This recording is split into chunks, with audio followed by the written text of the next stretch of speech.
আল্লাহ দিনে 100 বার। আমার রাসূল করিম সাল্লাল্লাহু আলাইহি ওয়াসাল্লাম বলেছেন, যেই ব্যক্তি দিনে রাতে 24 ঘন্টার মধ্যে কম পক্ষে কর গনে গনে 100 বার লা ইলাহা ইল্লাল্লাহ লা ইলাহা ইল্লাল্লাহ লা ইলাহা ইল্লাল্লাহ পাঠ করে, তার হাসরের মাঠে আর কোনো ভয় নাই, তার আর কোনো ভয় নাই। শুধু তাই নয়, আমার আল্লাহ পাকের আরশ মহল্লার মধ্যে একটি নূরের খাম্বা, ওই নূরের খাম্বার মধ্যে লেখা লা ইলাহা ইল্লাল্লাহ। ওই নূরের খাম্বাটা মাঝে মধ্যেই মানুষ কোমর ভেঙে যেমন নত হয়ে যায়, গাছ কাটলে যেমন ভেঙে পড়ে যেতে চায়, ঠিক মাঝে মধ্যেই ওই নূরের খাম্বাটা কোমর ভাঙ্গা পড়ে যেতে চায়, পড়ে যায়। আল্লাহ পাক ডাক দিয়া বলে, হ্যাঁ নূরের খাম্বা, তোমার কোমর ভাঙলো কে? নূরের খাম্বার থেকে জবাব আসে, হে আল্লাহ, ওই চেয়ে দেখেন দুনিয়ার মধ্যে আপনার এক বান্দা লা ইলাহা ইল্লাল্লাহ পাঠ করতেছে, ওই লা ইলাহা ইল্লাল্লাহ পাঠকারী আমার কোমরটা ভেঙে ফেলেছে। যতক্ষণ পর্যন্ত আপনি ওই লা ইলাহা ইল্লাল্লাহ পাঠকারীকে আপনি ঘোষণা না দেন যে তাকে আমি মাফ করে দিলাম, ততক্ষণ পর্যন্ত আমি সোজা হয়ে দাঁড়াতে পারবো না। আল্লাহ পাক বললেন, যাও খাম্বা, আমার যেই বান্দা লা ইলাহা ইল্লাল্লাহ পাঠ করলো, আমি তার জীবনের গুনাহ মাফ করিয়া দিলাম। তখন ওই নূরের খাম্বাটা আবার দাঁড়িয়ে যায়। তাই বলা হয়েছে, লা ইলাহা ইল্লাল্লাহ দিনে 100 বার,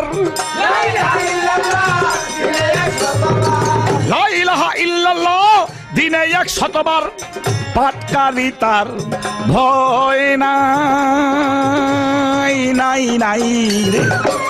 আমার আল্লাহর নাম যার অন্তরে ভরা, তার ভয় নাই ভয় নাই রে।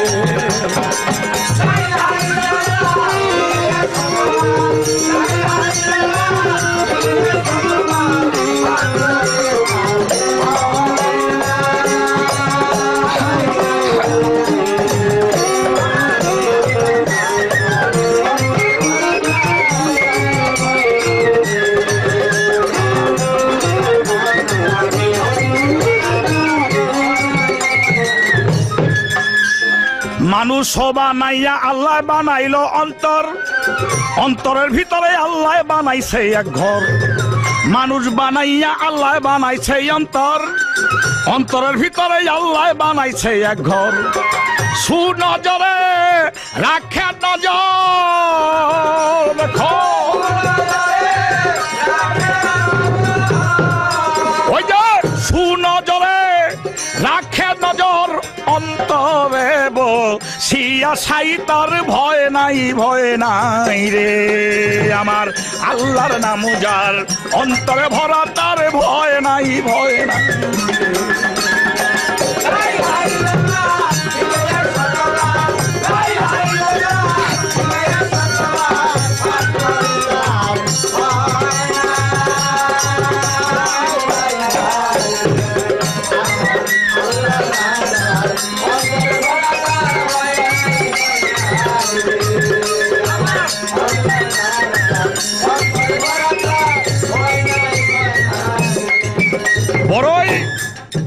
বড়ই পরিতাপের ব্যাপার, আমরা মুসলমানরা এত অত্যাধুনিক হয়ে গেছি যে আমাদের ঘরে যদি আল্লাহ পাক একটি সন্তান দান করে, এই সন্তান দিনে দিনে দিনে দিনে বড় হতে থাকে, তার মুখের ভাষা ফুটতে থাকে। এই মুখের ভাষাটা সে যেই দেশের মধ্যে, যেই মায়ের থেকে, যে বাবার থেকে, যে পরিবেশের থেকে তিনি বড় হইতেছে, সেই ভাষাই তার জন্য শিক্ষা হয়। যদি এই ভাষা শিশু বাচ্চাদের যখন জবান খুলে, তখন কেউ বলে আমার বাবা বাবা বাবা, দাদা নাতি না বলে বলে দাদা দাদা। মা মা। একদিন এই বাচ্চার মুখ দিয়ে বাইর হয় দাদা দাদা দাদা, মা মা, বাবা বাবা। আরে এটা তো আছেই, আরো ইংরাজিও আছে। এখন বর্তমান জমানার মধ্যে বাবার চেয়ে আঙ্কেল কইলে বেশি মজা হয়, আংটি আংটি, আঙ্কেল আঙ্কেল। কিন্তু এই বাচ্চার মুখ দিয়ে যদি আপনি শিখাতেন তুমি পড়ো লা ইলাহা ইল্লাল্লাহ, লা ইলাহা ইল্লাল্লাহ, একদিন এই বাচ্চার মুখ দিয়ে ঠিকই লা ইলাহা ইল্লাল্লাহ বাহির হয়ে যেত। হাসরের মাঠে আল্লাহ পাক বান্দাদেরকে উপস্থিত করে মিজানের পাল্লার সামনে নিয়ে তার আমল নামার পাপ নেক এই পৃষ্ঠা, কোন পৃষ্ঠার মধ্যে পাপ কতটুক লেখা আছে নেক কতটুক লেখা আছে এটা পাল্লার মধ্যে দিতে থাকবে। এক পৃষ্ঠা পাপ, 2 পৃষ্ঠা পাল্লা দেবে যায়, 3 পৃষ্ঠা দেবে যায়, 99 পৃষ্ঠা তো চলে গেছে। একটা সংখ্যা 100-র মধ্যে যেমন 99 পৃষ্ঠা তো চলে গেছে, কিন্তু সবই তো পাপ। এই দৃশ্য দেখে বান্দা সেদিন নিরাশ হয়ে যাবে। আর একটাই মাত্র পাতা আছে, এটার কি ভরসা আছে? আল্লাহ ডেকে বলবে, হে বান্দা, আল্লাহর রহমত থেকে নিরাশ হইও না, নৈরাশ হইও না, এর একটা পাতা আছে বাকি। দেখো তো ওই পাতাটার মধ্যে কি লেখা আছে। ফেরেশতারা ওই পাতাটা খুলে দেখে ওই পাতার মধ্যে লেখা আছে লা ইলাহা ইল্লাল্লাহ। আল্লাহ, এই পাতাটার মধ্যে তো লেখা পাইলাম লা ইলাহা ইল্লাল্লাহ। আল্লাহ বলে এই পাতাটাই তুমি অপর পাল্লাটার মধ্যে দাও। ওই পাতাটা অপর পাল্লাটার মধ্যে যখন দিবে তখন চেয়ে দেখবে 99 পৃষ্ঠার মধ্যে যত পাপ ছিল সকল পাপ তুলার চেয়ে হালকা হয়ে লা ইলাহা ইল্লাল্লাহর ওজন বেশি হয়ে গেছে। আল্লাহ বলে এই বান্দা জীবনে একবার বিশ্বাস করে আমাকে ডাকছিল লা ইলাহা ইল্লাল্লাহ, আমি সেটা লিখে রেখেছি। আমি এই লা ইলাহা ইল্লাল্লাহর উসিলায় আমি ওর পাহাড় পরিমাণ জীবনের গুনাহ সমস্ত মাফ করে দিয়ে ওকে জান্নাতবাসী করে দিলাম। মিজানে উঠাবে যখন পরওয়ারদিগার, গুনার খাতায় গুনার পাল্লা হইয়া যাবে ভার। মিজানে উঠাবে যখন পরওয়ারদিগার, গুনার খাতায় গুনার পাল্লা হইয়া যাবে ভার। তখন লা ইলাহা ইল্লাল্লাহ,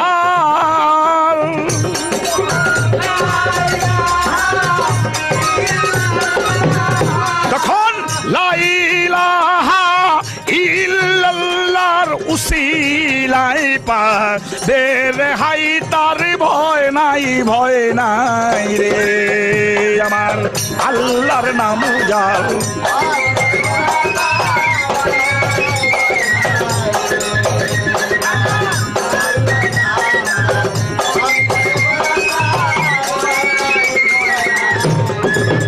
কালো অন্তর হবে যাদের পাবে না জান্নাত, কুঠি গুনাহ মাফ হইয়া যায় এক নামের বরকত। কালো অন্তর হবে যাদের পাবে না জান্নাত, কুঠি গুনাহ মাফ হইয়া যায় এক নামের বরকত। আল্লাহ নামের বড় হিকমত,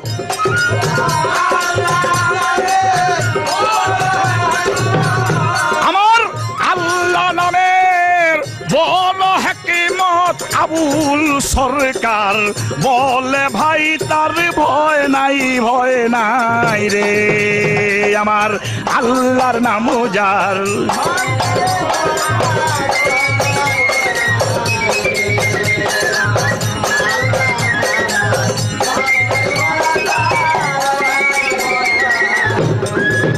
যার যার কবর হতে হাসরের মাঠে সমস্ত মানুষ উঠে কাতার দাঁড়াবে, কাতার হবে আল্লাহর বিচারের ময়দানের মধ্যে।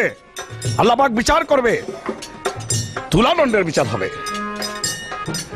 যদি নেককার হয় তাহলে সেই ব্যক্তি জান্নাতে যাবে, যদি অপরাধী হয় তাহলে সেই ব্যক্তি জাহান্নামের মধ্যে যাবে। কিন্তু আমার কাছে একটি প্রশ্ন রেখেছেন, সেই দিন জান্নাত থেকে উল্টা এক ব্যক্তি হাসরের মাঠে এসে উপস্থিত হবে। কে সেই ব্যক্তি? সে জান্নাত থেকেই বা কেন আসবে? কেন আসবে এইটার একটি উত্তর, যে আল্লাহ পাক বলেছে সেদিন সব ব্যক্তিকে আমি হাসরের মাঠে উপস্থিত করে আমি সেদিন বিচার করব। তাই ওই সব ব্যক্তিকে একত্রিত করে বিচার করব। ওই কারণেই জান্নাতে থাক আর যেখানেই থাক তার হাসরের মাঠে সে উপস্থিত হতেই হবে। কারণ সে যদি বঙ্গভবনও থাকে আর আদালতে যদি কেস থাকে, তে আদালতে তার উপস্থিত হইতেই হইব। এই বঙ্গভবনে থেকাও, ওই সুদা সদনে থেকাও, ওই হাওয়া ভবনে থেকাও, আদালতে তার যাইতে হইব। আইন তো আইন, এই আইন পালন করতে হইব। তাই সেদিন আইনের জন্য সেখানে যাবে। সেই ব্যক্তির নাম ইদ্রিস পয়গম্বর। এই ইদ্রিস পয়গম্বর দুনিয়ার মধ্যে আজরাইলের সঙ্গে দুস্তি করেছিল, বন্ধুত্ব করেছিল। একদিন আজরাইলের সঙ্গে দুস্তি করে বন্ধুত্ব করে তিনি ফরিয়াদ জানাইলেন, আল্লাহর জান্নাত দেখতে ইচ্ছা হয়। তাই তিনি আল্লাহর জান্নাত দেখার জন্য চলে গিয়েছিলেন। কথা ছিল যাবে আর আসবে। তিনি গিয়েছিলেন বটে, চলেও আসছিলেন বটে। একটু এসে তিনি আবার সেই আজরাইলকে বললেন, দোস্ত আমার হাতের লাঠিটা বা পায়ের খরম জোড়া আমি জান্নাতের ভিতরে ভুলে রেখে এসেছি, একটি ছলনা করলেন। আজরাইল বললেন যান, তাড়াতাড়ি যান। এই তাড়াতাড়ি জানের মধ্যে দৌড় দিয়া গিয়া জান্নাতের ভিতরে ঢুকলেন। এখন আর বাহির হয় না। আজরাইল ডাকে, আজরাইলের প্রতি জবাবে ইদ্রিস পয়গম্বর বলে, প্রথম শর্ত ছিল জান্নাত দেখে এসে বলবো, তাই শর্ত অনুসারে এসে গেছি।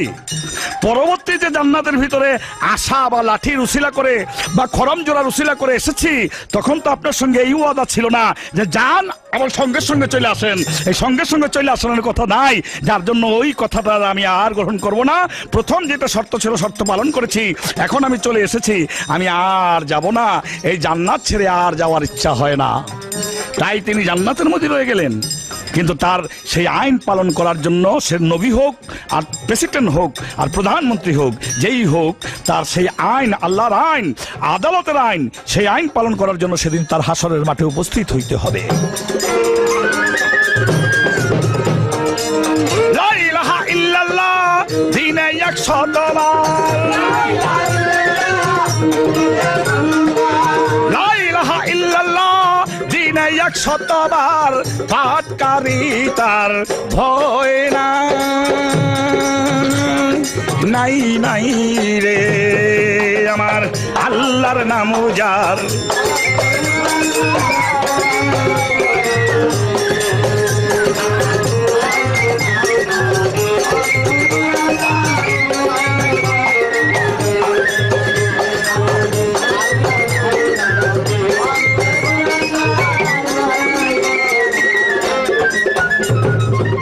আমি একটি প্রশ্ন দেওয়ান সাহেবকে করব।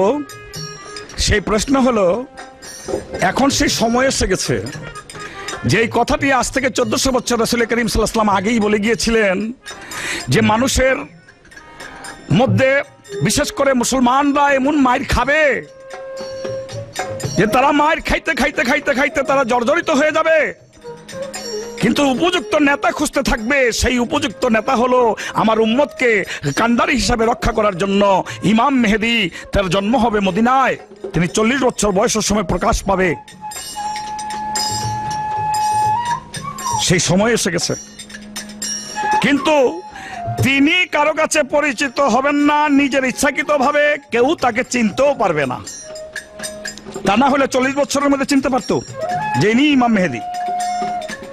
কিন্তু 40 বছর বয়সের সময় মক্কার মধ্যে তাকে স্বয়ং আল্লাহ মুহাম্মদ মুস্তাফা সাল্লাল্লাহু আলাইহি ওয়াসাল্লামের সঙ্গে যেমন কথা বলেছিলেন নিজের কণ্ঠে, তেমনি নিজের কণ্ঠের মাধ্যমে আওয়াজ দিয়া বলবে, ইনি ওয়াল, ইনি ইমাম মেহেদী।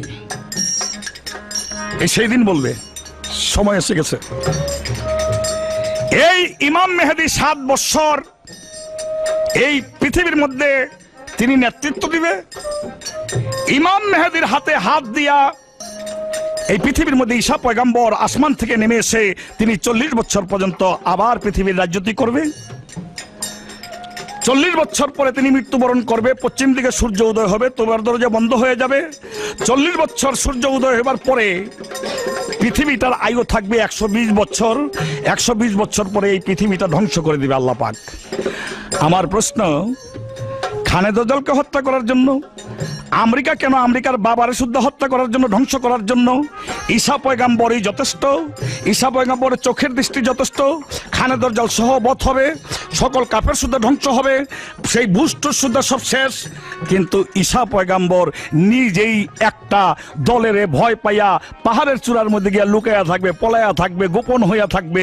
আমার প্রশ্ন, যে ঈসা পয়গাম্বরের চোখের মধ্যে আল্লাহ পাক এত বড় পাওয়ার দিয়েছে, যে খানে দরজাল ঈসা পয়গাম্বরের হাতে বধ হইল, যে পৃথিবীর মধ্যে যত বড় বড় বিমান, বোম, অস্ত্র, ঘুষ ঠুস যা আছে সব শেষ হইল, তারপরও এত বড় পাওয়ার কার, যার ভয়ে ঈসা পয়গাম্বর পাহাড়ের উপরে পলাইয়া থাকে? এই আমার একটি প্রশ্ন।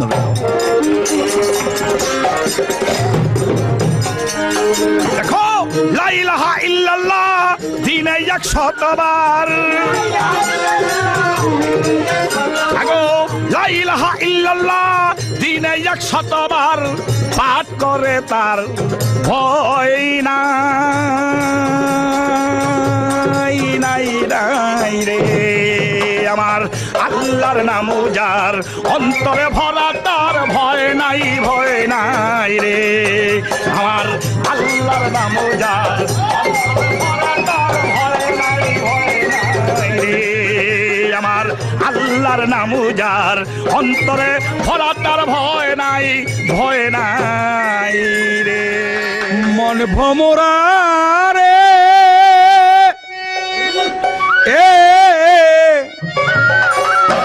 ওরে প্রাণ বন্ধুর খবর কই আমারে, সে যে আমার প্রাণ পিয়া, সে যে আমার প্রাণ পিয়া, দুঃখ দিল আমারে মন ভমরা রে।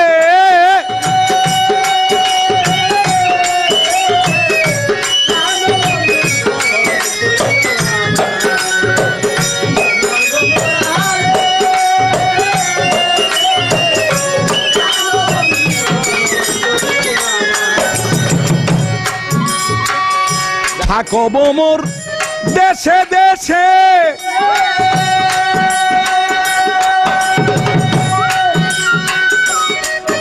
আমার বন্ধু রইল কোন দিশে রে। থাকো বন্ধু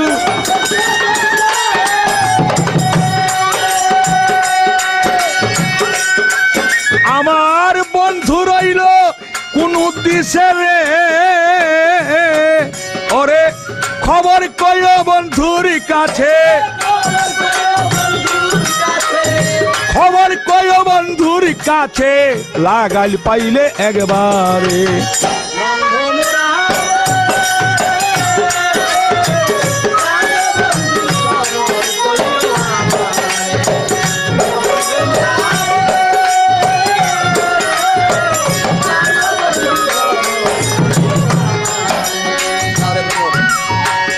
যাও রে বোমর যাও উড়িয়া,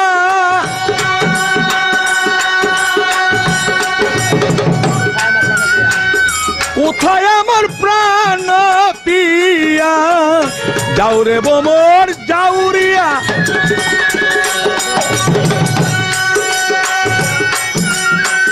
কোথায় আমার প্রাণ পিয়া, সে যে মধুমাখা বুলি দিয়া,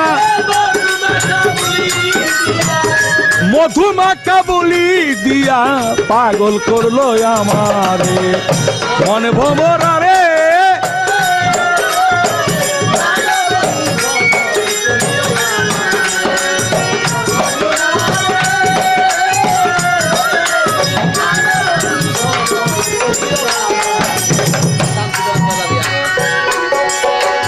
শামসু দেওয়ান কয় ভাবিয়া,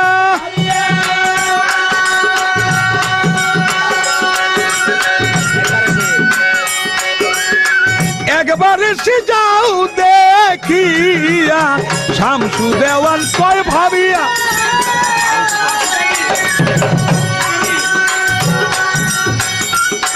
ওরে একবার এসে যাও দেখিয়া। আমি তোমার আশায়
আশায় রইলাম বইয়া, আরে তোমার আশায় রইলাম বইয়া, দুঃখ লইয়াই অন্তরে মন ভমরা রে।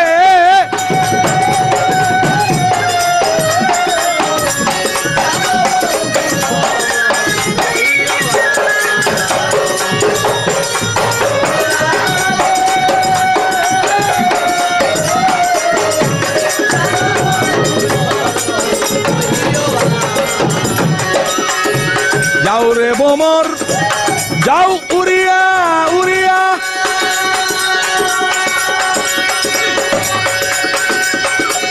কোথায় আমার প্রাণ পিয়া, যাও রে বোমর যাও উড়িয়া,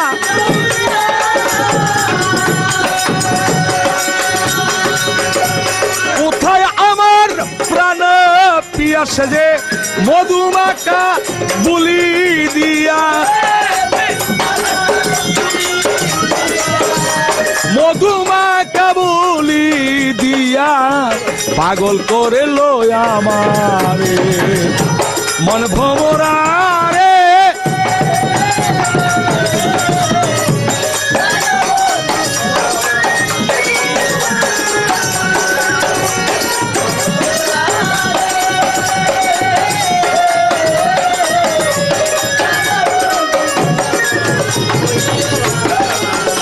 সে যে মধুমাখা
মধুমাখা বুলি দিয়া, পাগল করলো আমারে মন ভমরা রে।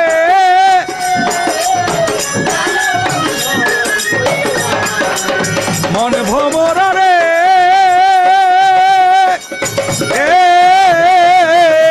প্রাণ বন্ধুর খবর কইও আমারে মন ভমরা রে। প্রাণ বন্ধুর খবর কইও আমারে পরাণ বন্ধুয়ারে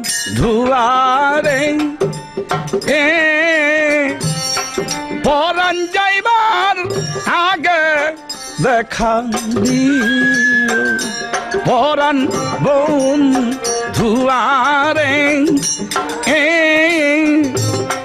পরাণ যাইবার আগে দেখা দিও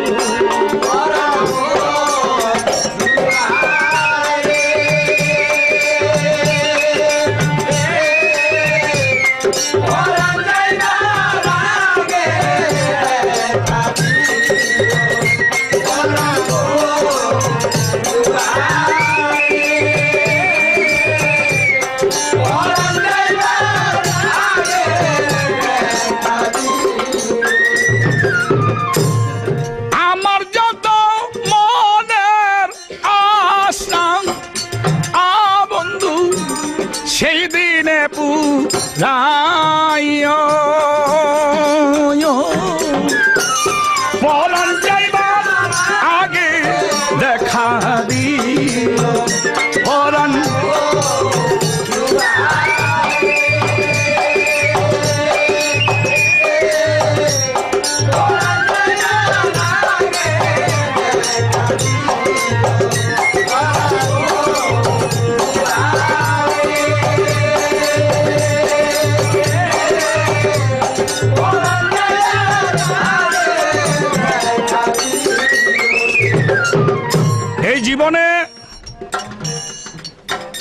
তোমার দেখা কতটুক পাইলাম না পাইলাম এটা তুমিও জানো, আমিও জানি।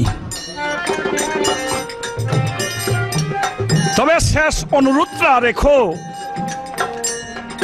সেই অনুরোধটা হলো, আমার এই পরাণ পাখিটা যেই সময় চলে যাবে, এই যাওয়ার সময় তুমি যদি আমাকে একটু দেখা দাও, তাহলে আমার সমস্ত জ্বালাস নিভে যাবে। আমার এই পরাণ পাখিটা যেন তোমাকে দেখেই চলে যায়।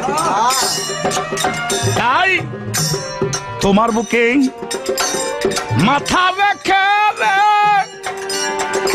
ও বন্ধু রহিব ঘুমাইয়া,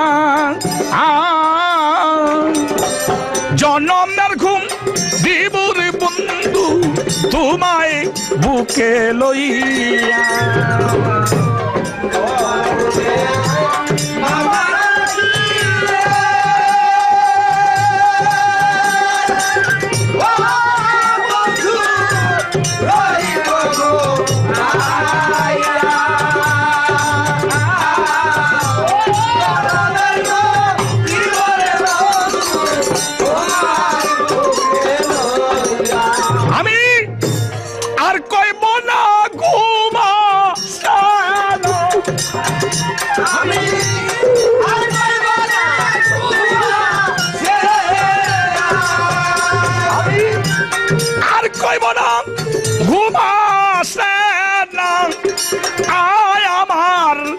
একা ঘরে প্রিয়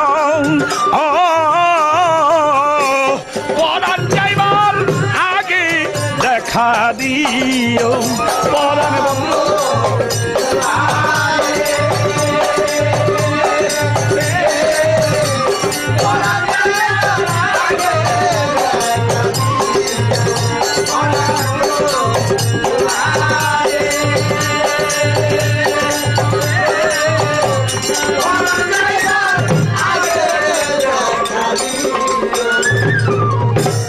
জগৎবাসী দেখো কাশ্মীরে,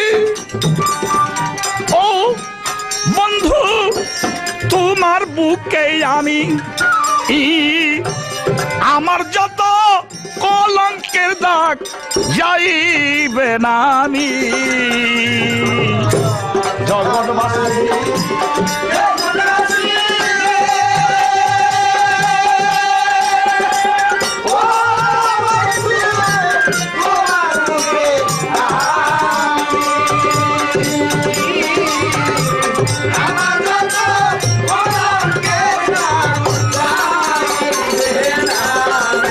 বন্ধু সেই দিনে আসিয়া তুমি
বন্ধু সেদিন আসিয়া তুমি তোমার সঙ্গে করে নিও বন্ধু।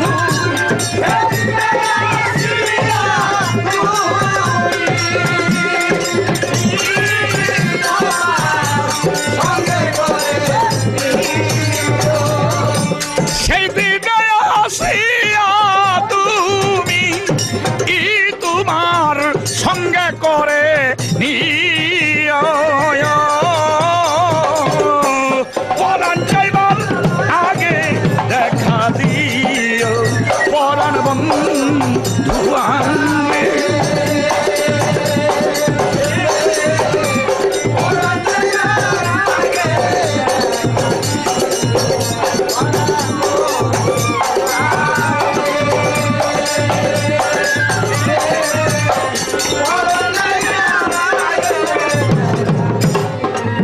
আমার সেই দিনের দিন শেষের দিন রে ও বন্ধু নাই রে বেশি বাকি তোমাকে দেখিয়া যেন যাই মোর পরাণ পাখি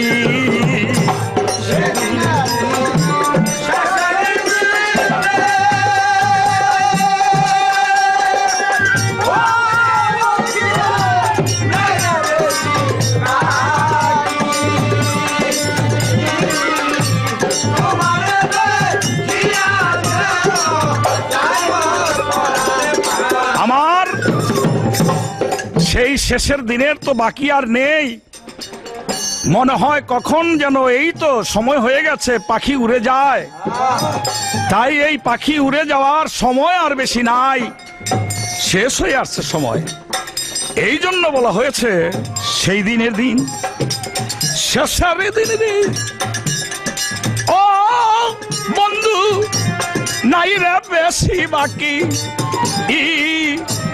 তোমার রাতে খিয়া যেন যাই মোর পরাণী পাখি আমি এই মিনতি করে রাখি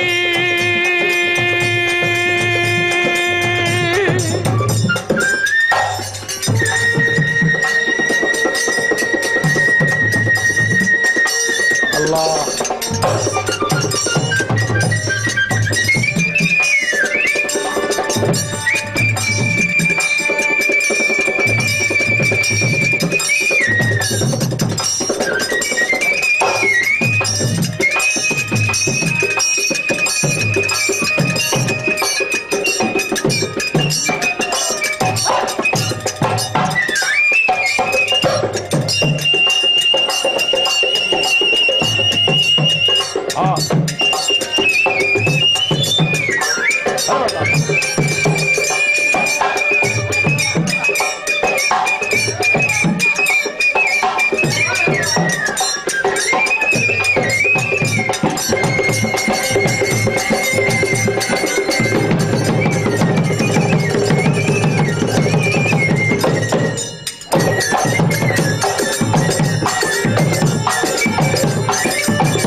সরকার আবুলের নি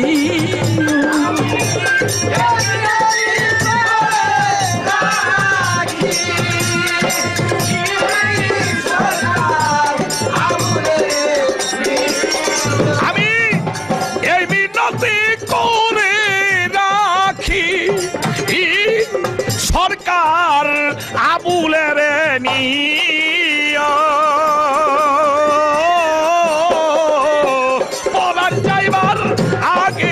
দেখা দিও পরাণ বন্ধু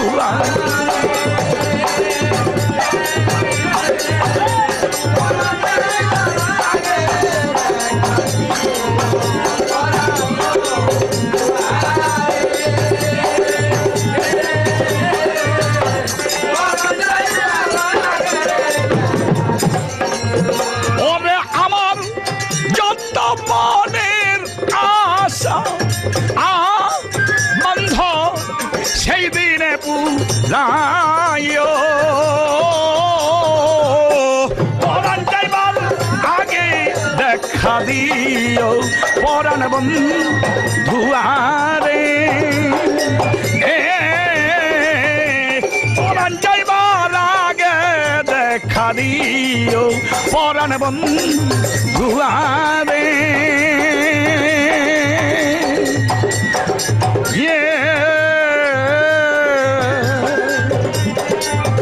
পরাণ যাইবার আগে দেখা দি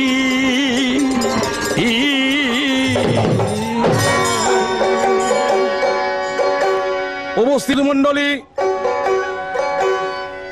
আবুল সরকার সাহেব হাসরের গান শেষ করে কিয়ামত নামার ভিতরে আমার কাছে একটি প্রশ্ন রেখেছেন মারাত্মকভাবে। সেই প্রশ্নের জবাব দিতে আমি দাঁড়াইলাম। তার প্রশ্ন হলো এই ধর্মকে রক্ষা করার জন্য একজন ধর্মনেতা পৃথিবীতে আসবেন, মদিনার মধ্যে জন্ম হবে, তার নাম থাকবে ইমাম মেহেদী।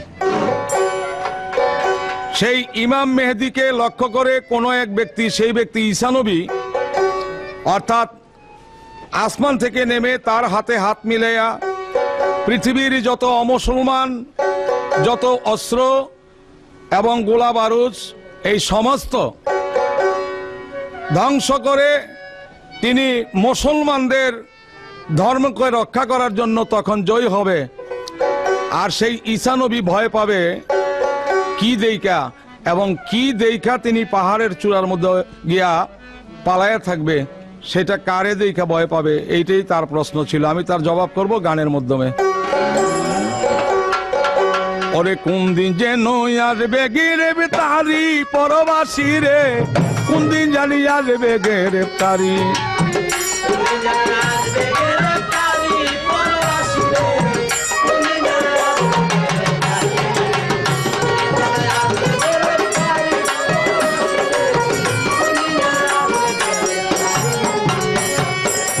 পরবাসী রে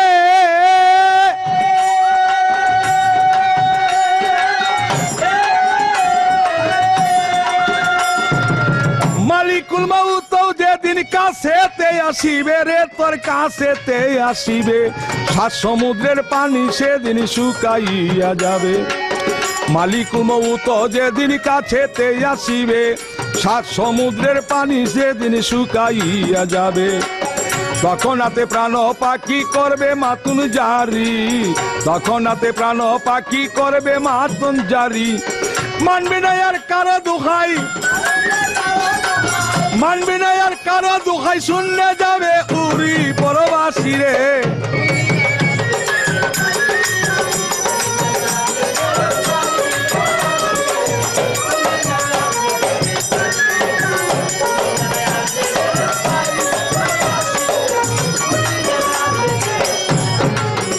আশেকান বৃন্দ, সেই ঈসা নবী দুইটা সম্প্রদায়কে দেখে ভয় পাবেন, যাহা উনির দৃষ্টিতে নষ্ট হবে না। সেটা হলো নূহ আলাইহিস সালামের যখন সময় হয়েছিল তখন একটা জলোচ্ছ্বাস হয়েছিল, আর নূহ আলাইহিস সালামের জলোচ্ছ্বাসের মধ্যে এক ব্যক্তি পরে মৃত্যুবরণ করার পরে তার হাড়ের মজ্জা হতে দুইটি সম্প্রদায় সৃষ্টি হয়েছিল। সেই দুইটি সম্প্রদায় ক্রমান্বয়ে পানি গিয়া আবার দুনিয়া বসবাস যখন শুরু হয়ে যায়, তখন তারা বিস্তার লাভ করে একটা জায়গার মধ্যে অবস্থান করেছিল। সেই জায়গাটা হলো কোহে আলমা। সেই কোহে আলমার মধ্যে যখন বংশ বিস্তার হয়, আর তখন আল্লাহর একজন প্রিয় ব্যক্তি ছিল, সেই ব্যক্তির নাম ছিল জুলকারনাইন। এই তিনি হাঁটতে হাঁটতে সেই জায়গার মধ্যে গিয়া এই দুইটা সম্প্রদায়কে বন্দী করার জন্য একটা প্রাচীর গঠন করে, আর একটা দেওয়ালি দিয়া, প্রাচীর দিয়া তাকে এদেরকে আটকায় রাখে। তাদের নাম হইল ইয়াজুস এবং মাজুস। আর এই ইয়াজুস মাজুস তাদের মধ্যে একজন বলিষ্ঠ হইয়া যখন বের হয়ে আসবে এই দেওয়ালিকে ভেদ করে, তখন তারা দলভুক্ত হইয়া সব বের হইয়া মানুষকে ধইরা মারা শুরু করবে এবং অত্যাচার শুরু করবে। কিন্তু সেই ব্যক্তিদের জন্য ঈসা নবী ভয় পাই এক পাহাড়ের চূড়ার মধ্যে গিয়ে মোনাজাত করবে, হে আল্লাহ, এদেরকে তুমি কি করবা করো, তাই সাহায্য প্রার্থনা করছি।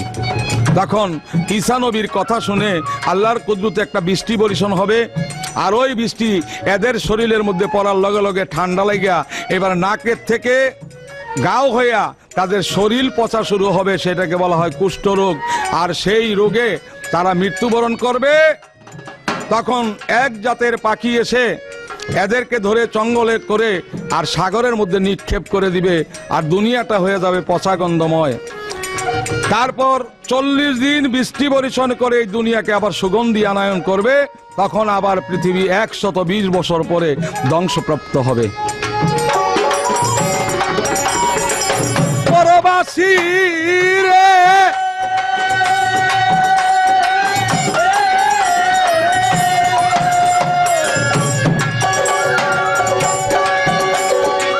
কোথায় রবে পাকা বাড়ি, কোথায় সিংহাসন রে, কোথায় সিংহাসন?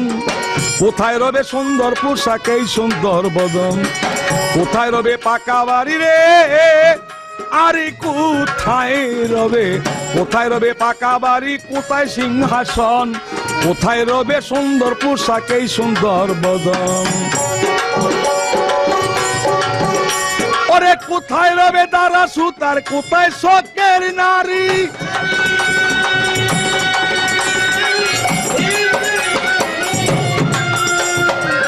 এক পলকে ছাড়তে হবে,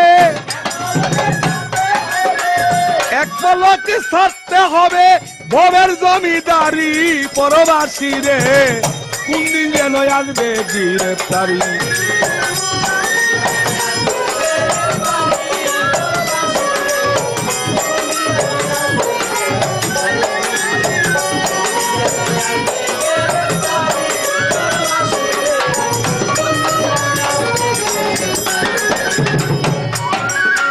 বিদায় কালে কেউ রবে না ওরে আমার মন, অসময় বিপদের বন্ধু প্রভু নিরঞ্জন। বিদায় কালে কেউ রবে না ওরে আমার মন, অসময় বিপদের বন্ধু প্রভু নিরঞ্জন রে, প্রভু নিরঞ্জন।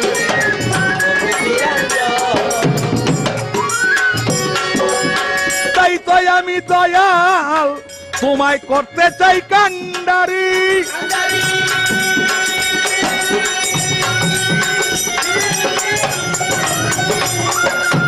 পারগাতাই তোমায় যে আমি,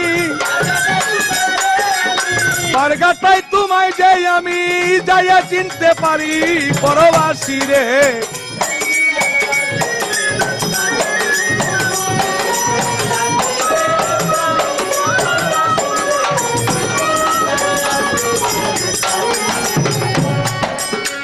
হাসর কিয়ামতের পাল্লা এইখানেই বন্ধ, আরম্ভ করিয়াছিলাম দিয়া গানের ছন্দ। ভুল ভ্রান্তি হতে পারে ক্ষমা করবেন ভাই, এই পর্যন্ত গাইতে পারলাম, ইহার বেশি নাই রে, ইহার বেশি নাই।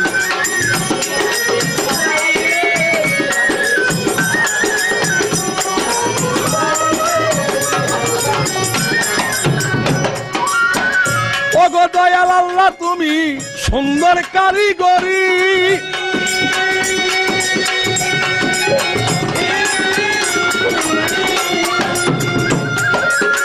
আমি তোমার শুকরিয়া করি, আমি তোমার শুকরিয়া করি, তোমার হাতে তৈয়ারি। পরবাসী রে কোন দিন যেন আসবে গ্রেফতারি, কোন দিন জানি আসবে গ্রেফতারি।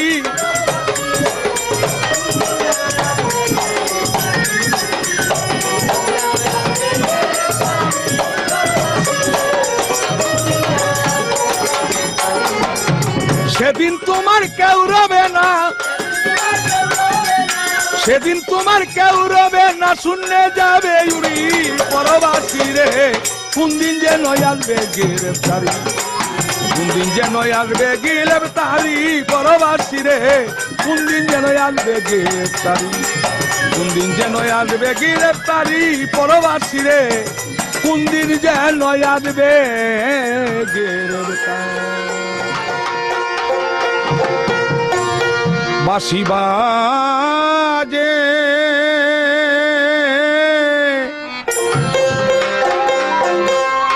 ওই শোনা যায় বন্ধুর বাঁশি বাজে বাঁশি বাজে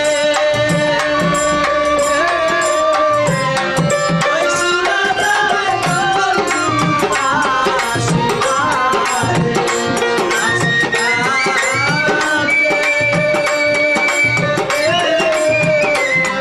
ওই শোনা যায় বন্ধুর বাঁশি নিদু বনে কৃষ্ণ কালী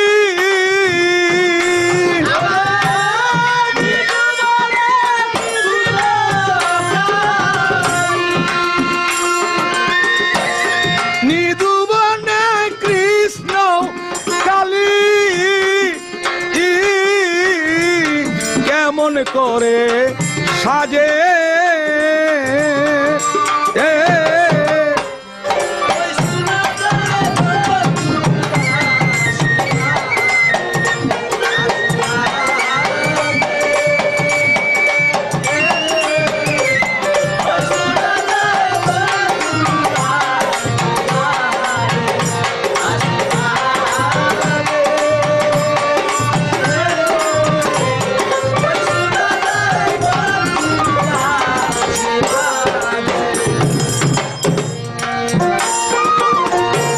শাশুড়ি নদী ঘরে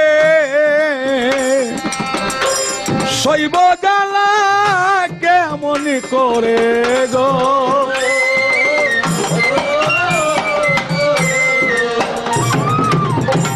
শাশুড়ি নদী ঘরে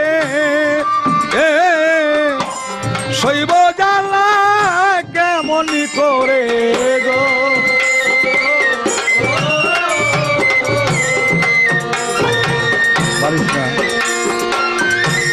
কেমন করে দেখব তারে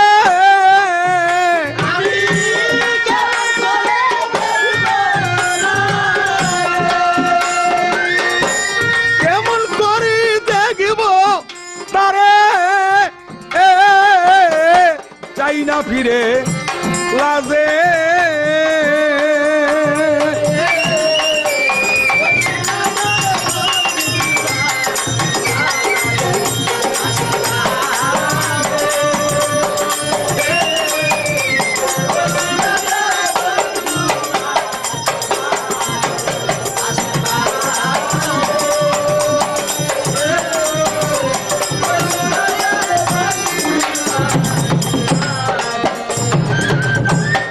বাজায় বাঁশি শ্যাম সাধু নষ্ট হইলাম কুলবধূ গো আয় হায় বাজায় বাঁশি শ্যাম সাধু নষ্ট হইলাম কুলবধূ গো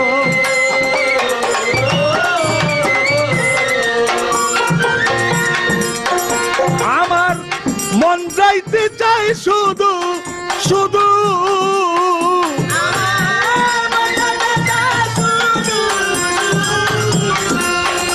আমার মন যাইতে চাই শুধু শুধু আমার বন্ধু আর কাছে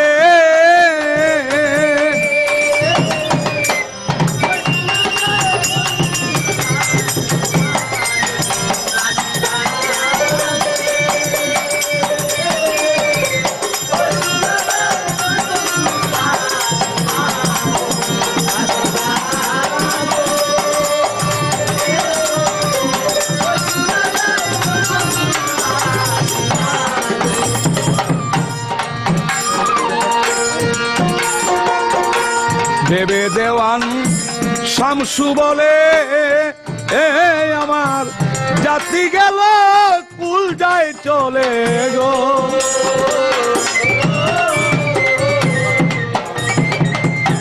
ভেবে দেওয়ান শামসু বলে জাতি গেল কুল যায় চলে গো।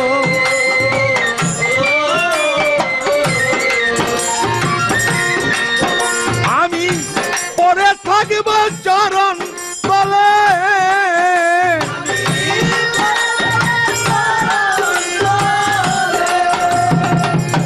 পরে থাকব চরণ তলে, ওরে আমার মানিকুল মানিতে গে